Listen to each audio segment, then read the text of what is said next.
Now, we got to talk about the rule changes. And I feel bad for the officials on this one. I don't even think Wes McCauley is going to find this humorous, guys. Oh, boy. Man, what's he going to do? What's 5 minutes for I'm not sure. He's going to pull out one of those little whistle things. He's going to make balloon animals in center ice. I would love to see a parody video of Wes McCauley and Steve together, and Wes trying to make Steve laugh and Steve not laughing. Do you want me to try and get him on the show? Wes? Yeah. Hell yes, absolutely. Okay, I'll send a couple of emails. I'll do some work. I would love Wes McCauley to be on this show. I'll do to him what all comedians love. Hey, make a joke. Oh, you're a comedian? Say something funny. So the glass has been removed from behind the playing benches at Scotiabank Arena and everywhere else, but this is a tweet specifically from our buddy Chris Johnston, fourth member of the show, as per the NHL protocol circulated to teams last night. So essentially what's happened is because other teams have gotten COVID, and we'll get into that in just a little bit, the NHL has said, well, instead of preventing a Sabres-Devils game where the Sabres have legitimate concerns about playing the Devils and somebody might catch COVID, what we're going to do is let them play it, have everybody catch COVID, and then we're going to remove the glass behind the benches. And let's keep this fun. Get ready. Are you ready? I hope you're ready, because puck over the glass penalties can still be called, but it has to be a puck that went over the glass where it would have been. So if it's sort of close, they're just going to have to make a call. Yeah, just wing it. So I know for a fact there are referees who will walk into each team's dressing room. Now, I'm sure it's different this year because I doubt they can do that. But they will speak to the teams beforehand, and they'll just be like, here's how I'm calling the game. And I didn't know they did that.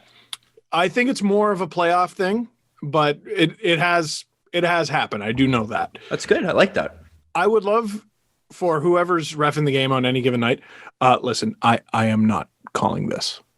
If the puck goes over the glass behind the bench, I am not calling this. Unless you fire it into the lobby, I am not calling this. I am not having this on my head. So if the other team flips the puck over the imaginary glass behind your bench, I need you to not be mad at me because I already told you I'm not calling it. I was wondering what would stop the NHL from running like a piece of tape or some string or something. And then you would have like, well, did the puck go over it or did it bounce off the piece of string? So or, the NHL you know what I mean? Like it's got the same technology we had in elementary school playing foot hockey. Like, are the goalies tonight going to play with their winter jacket as their pads as well? You take it off and you put it backwards, and that's your. It's not the pad; it's the post. That's the winter jacket. No, that's the knapsacks. You turn your jacket inside out, and that's your blockers and stuff. You know, yeah, those are your pads. Who invited Adam? Adam, did you have friends when you were 5? Like, oh. Who invited the nerd? You're right. Well, it's going to be very, very interesting to watch this because the thing is, the NHL already is known for its terrible gray area, and here we are asking for it. And this is the thing. You put out something like this, have a solution. Put a piece of plexiglass so the coach can put his arm on it or something like that. Because also, you remember, the coach is standing behind that on top of that bench all game, and they have something to lean on. You know, some coach is going to forget that it's not there, and they're going to fall backwards. You know it. You know it. It's going to happen. Put some netting there. Put something there to stop this because there's these coaches. Some of them are advanced ages. Do you want a senior citizen falling off that bench? NHL? I'd be worried about that too. Thank you. No. Can you challenge the call? Is that an option? Can you? I don't know. I'm sure you can add that rule too. I don't know, Jesse. I don't think so. No. How does any fan have a shot? How does any new fan have a shot? You don't have a shot. I don't know. You cannot accidentally become a hockey fan. You can't. You have to really make a concerted effort because the game doesn't make it easy. The biggest league in the world does not make it easy to be a hockey fan. I have to be honest too. Like, I'm not a doctor. Maybe we should talk to Jim, who's in your family, Jim Woodgett, Dr. Jim. Mm-hmm. But is that really going to stop COVID from getting to you if it's on the bench already? It's about the air ventilation. They're just trying to create more of it, and it's the thing you always bring up. It's like lawyer stuff. It's you have to increase the lack of liability against the NHL as much as possible. So if there's if we do this, our liability goes down 0.1%, then you have to do it. You know what they can't do is go back in time and take down the plexiglass in the Sabres Devils game, which we'll get to. We're going to not get to that right now, but we will get to that. You're right. The NHL indicated it is considering asking teams to deploy portable air cleaners behind the benches in order to improve indoor air quality and migrate airborne viral transmission. These cleaners would use HEPA filters, which Consumers Report magazine's results in the reductions of 50% or more in particulate matter. Players and coaches are no longer permitted to arrive in the arena more than 1 hour and 45 minutes before puck drop. The exception is for anybody receiving treatment for injuries. All meetings, whether game day or not, will be virtually conducted. Teams are being asked to utilize or create additional locker room space for themselves and their opponents, with the league looking to have at least 6 feet between players at each of their stalls. Teams have 1 week to communicate their plans for accomplishing this. If necessary, portable stalls can be provided to teams. So I think so. And then that'll bring us to the Sabres game. They need to be safe the moment they walk in the building. Yeah, of course. None of this nonsense. This is nonsense. This is watching sports over the past few months has been hilarious. It's been the NBA. Nick Nurse, what is that mask for? What is that for? It's a chin diaper. It's a hair above a bow tie. That friggin' thing. And the coach, what are the coaches? Either it's safe to play or it isn't. Either it's safe to play or this isn't. It's what you said about liability. It's not. It's not. It's what you said about liability. It's all window dressing. This is all window dressing. Yes. This is nonsense. Also, I just want to throw out there what I was going to say is I wasn't disagreeing with you. It is not safe to play. But that's the nature of pandemic. It's not safe to do anything. Yeah. So so that can't be the bar anymore because it's not. Objectively, it's not. We know it's not. Everybody knew that. And even an anti-masker would be like, yeah, it's probably not safe. But you know what I mean? It's still it's still part of the deal. And I think anti-masker would. Yeah, the safest thing to do would be to do nothing for all of us to live in like a little bubble. But you can't. Sometimes they're taking the risk because they want to play hockey. That's correct. Bubble, Jesse, or restricted, whatever nonsense environment. Fucking, oh my God. Well, I mean, and that's what I want to get to here is that the NHL and actually hockey in general has a COVID problem. And it's not. You think? It's not just it's not that like we all have a COVID problem. It's that it exists. That's an issue. But there is a difference, and we all know this, from how the Americans are handling and how Canadians are handling. Now, I have to say this. Lots of positivity in the States. I think over 25 million people have been vaccinated against COVID already in the United States. Compare that to less than 1 million in Canada because we can't get the vaccine because guess what? The Americans produce it all and the Europeans produce it all. And they're like, nah, us first. Yeah, we were talking in studio this week that they passed the threshold of they now have more people vaccinated than have caught COVID, which is amazing. Great news. Yeah. And I know Israel's been on it like crazy. Yeah. There have been a few countries that have really, really got it. It's just Canada doesn't produce its own vaccine, so we don't have any here. But we're building a factory in 6 months. So the thing is, we have had intense lockdowns here. The effects of this on the economy will be felt for decades. But in the meantime, if you look at who's been on the NHL's COVID protocol list, what teams are they on? It's it's 90 players have been on COVID protocol. 89 of them are on American teams. The 90th is Pierre-Luc Dubois, who's on it because he was traded from an American team to Canada. The Canadian division was a good idea. It was. Now, players might get it. They might get it here. Yep. But they're last. So that's good. No games canceled so far. Yeah. So far. Notice I said so far. Oh, something will happen tomorrow. I think as well, like the fatalist attitude of, hey, the season needs to cancel. It needs to be put in perspective of like, hey, the MLB had a worse problem at their height than this. And that team, it was the Florida Marlins who had the worst outbreak. They went on to make the playoffs and they played all of their necessary games. The NFL had...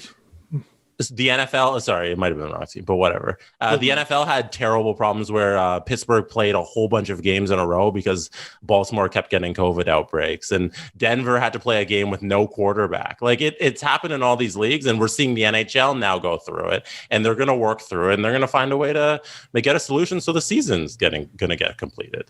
Like this isn't an end because we got a couple outbreaks. Like it's going to happen. They're going to play the games.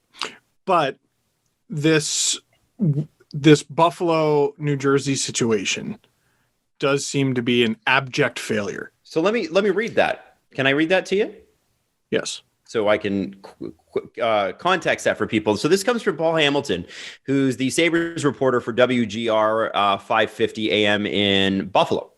Huge sports station down there. Huge. And we get it up here in Toronto because AM signals go on forever and ever.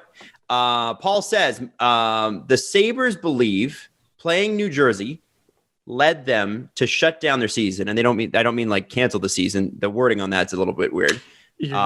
Because there was a transmission on the ice. The Sabres went to the NHLPA.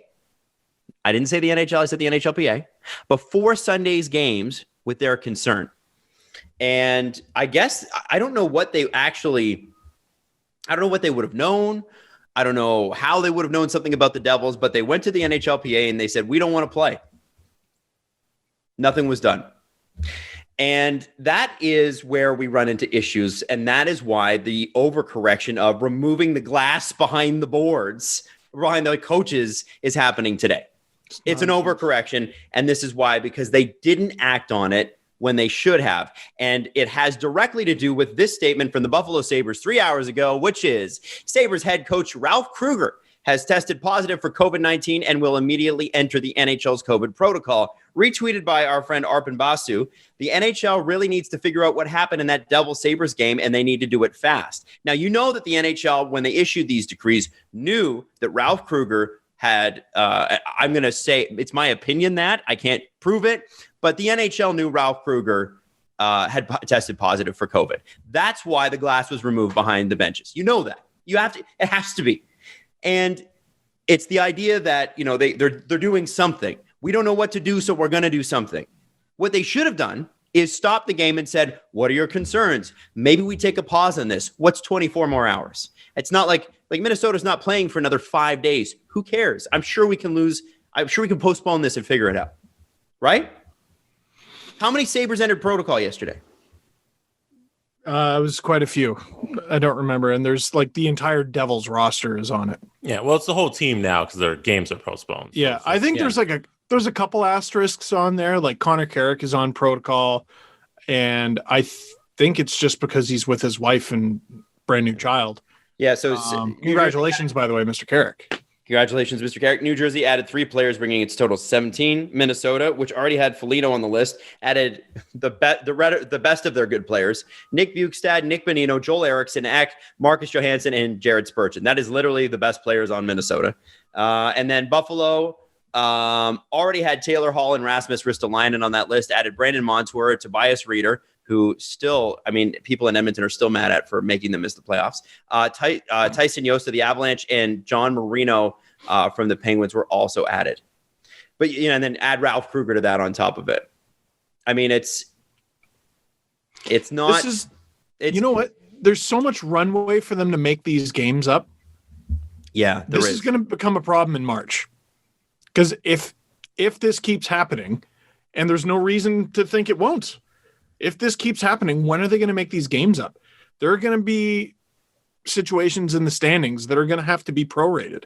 I don't think some of these teams are going to be able to make up all the games. I don't know that that's the case. And here's why I would say that, Steve. They have allowed until the end of August to do this, right? The end of August? Yeah, that's from what I've heard. Yeah. There's I know that they want it to end by the end of July. Yeah. But because they want to start next season on time. However, if you allow for the end of August, which I'm sure they've accounted for in some regard, then you start the season in November and things start pretty normally, right? They will have the runway to finish this. They will. Yeah. The thing becomes, though, how many of these players have long-term effects? We already have a young player who is going to be out the entire year. He got it in November, and he's still not shaking this thing off. Marco Rossi, 19 years old. So this is because, again, it affects everybody differently. You don't know. It could be nothing. It could be a little thing. It could be a lot. And it doesn't matter, healthy, old, young. We just don't know why. And so I think when we're looking at this, I think the NHL has got to, outside of what they're already doing, start to move into people's personal lives a little bit here.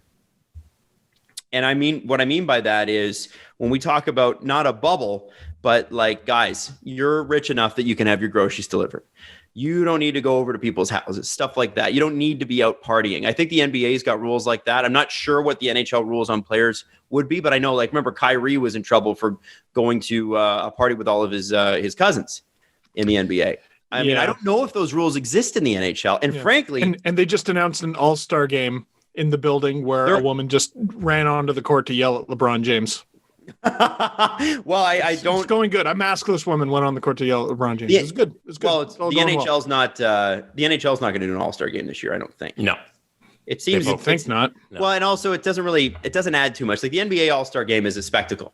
The NHL is sort of like letting air out of a balloon. Yeah. So it's like, well, we're not missing fans, anything. There's no point. Yeah, exactly. Because it's great for the local audience who's there and gets to participate. But on TV, it just does not translate. So anyway, long story short, the NHL's got a COVID problem. It'll be very interesting. Beyond these, as Steve said, window dressing message, what are they going to do? What do you do? Bro, I don't know. It's a shame. We got a good couple of weeks in. We got a good. Don't be like that. We're gonna. That's what I don't like about this. It's over, man. That's not what I said. Hockey's done. We got a month in, and now it's done. It was great. Not what I said. No, we got 2 or 3 weeks in without having to even talk about it, really. Like in the This season started without 2 teams. Dallas and Florida weren't playing. Florida's at like 6 games still. There was a conversation this whole season. This isn't new.